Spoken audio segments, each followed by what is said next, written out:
تقول أشياء جميلة في هذه الحكومة هذه، ويبدو على أن الأرقام كتتكلم على السويد ولا كندا ولا فنلندا، ولكن الواقع يقول على أننا وصلنا في نسبة البطالة واحد النسبة كبيرة جدا تجاوزت الحد المعقول، تجاوز على المستوى الوطني، ما غاديش نتكلم على المستوى الجهوي ولا الاقليمي اللي كتصدروا جهه تقولي موادنون، والحمد لله تصدرنا شي حاجه ولو كانت في الأسوأ.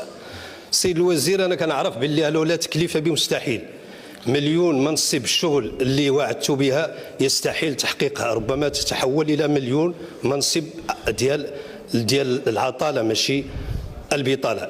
اذا خاصكم تصارحوا المغاربه وما نبقاو نتكلموا ونعطوا وعود اللي تتحول للاسف الشديد الى بيع للوهم بدل تشريح للواقع. تحيه.